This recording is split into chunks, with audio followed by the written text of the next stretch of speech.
Let's travel back to Rochester, New York, in the early 1970s, a quiet city nestled by Lake Ontario, where the streets were lined with maple trees and life moved at a peaceful pace.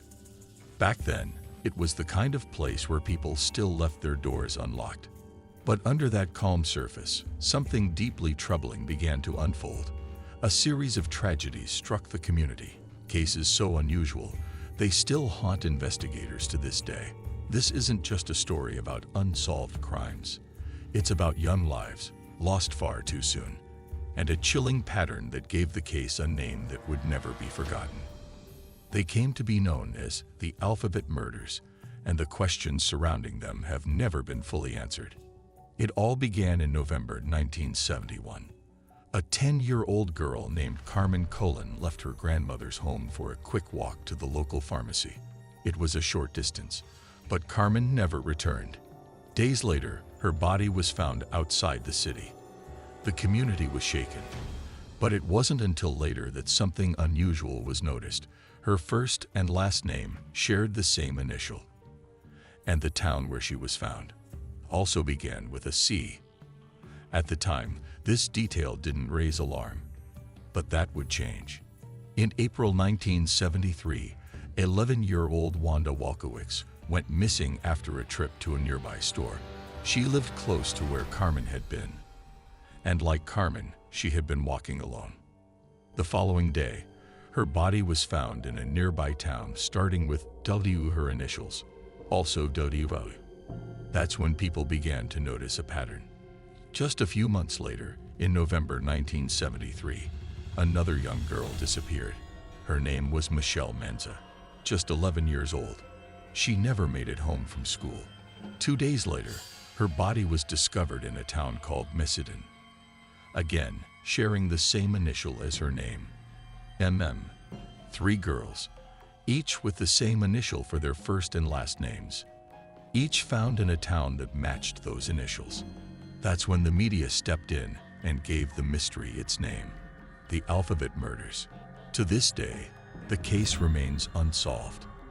And for the families, the community, and those who still remember, the search for answers continues.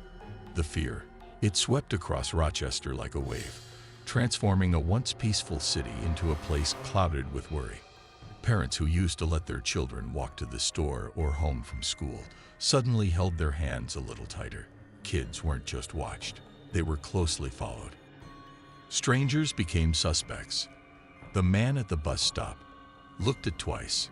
The mailman met with quiet suspicion. Fear turned into paranoia, and that feeling spread like wildfire through every neighborhood. At first, authorities hoped it was coincidence. Tragic, yes, but perhaps unrelated. But as the details came together, patterns began to emerge. All 3 girls were between 10 and 11 years old.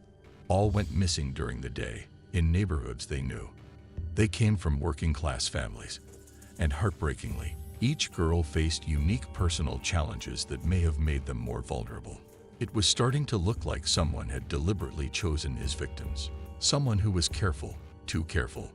Then came the most unsettling pattern of all, their names. Each girl had the same first and last initial, and each was found in a town beginning with that same letter.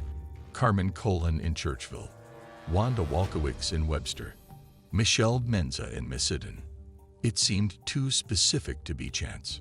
Desperate for answers, police brought in the FBI and turned to one of the most advanced tools at the time, psychological profiling. Experts believed the person behind the crimes wasn't reckless. This was someone organized, intelligent, possibly employed in a respectable profession. He knew the area well, its back roads, its hidden spaces. He likely appeared trustworthy, even friendly. Yet for all the effort, the investigation hit a wall. No physical evidence strong enough to bring charges, no clear suspect. There were leads. One was Carmen's uncle, Miguel Colon, who left town soon after her disappearance. Another was Dennis Termini, a local firefighter with a troubling past who took his own life in 1974. Years later, DNA would rule him out. Even Kenneth Bianchi, The infamous hillside strangler was briefly considered. He had once lived in Rochester, but the connection never quite fit, and no charges were ever filed. Suspects came and went, but the answers never arrived. Let's pause for a moment to remember what this story is truly about. 3 young girls. Carmen was curious and full of life. Wanda adored animals. Michelle loved playing teacher with her younger siblings.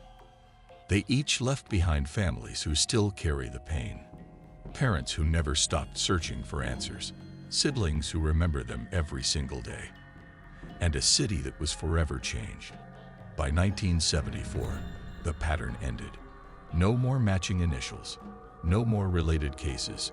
The headlines faded, but the grief didn't. Over the years, theories have continued to surface.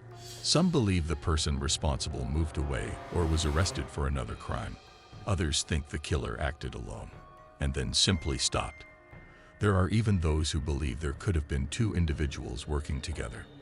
Some speculated on a deeper meaning behind the initials, suggesting the pattern may have held symbolic importance to the person behind it. But the truth remains unclear. In 2001, new hope arrived with DNA testing. Evidence from Wanda and Michelle's cases was re-examined using modern technology. Unfortunately, the profiles didn't match anyone in existing databases. Whoever it was had never been caught, or never left a record. So the case remains officially open, and the mystery, it still lingers. Why the initials? Was it a symbol or simply a chilling coincidence? How did the suspect remain undetected?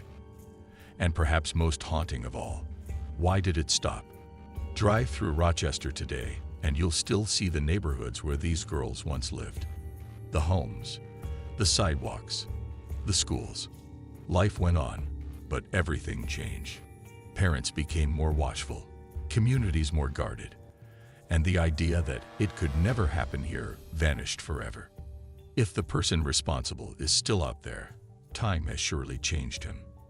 But the impact of what he did, that remains, deep in the heart of the city. Why does this case still resonate all these years later? Because it was never solved. Because it reminds us how quickly innocence can be stolen. Because it's proof that danger doesn't always look the way we expect. Sometimes it hides in plain sight. So the next time you pass a missing child poster, think of Carmen, think of Wanda, think of Michelle. And remember, not all mysteries fade with time. Some keep whispering through the years.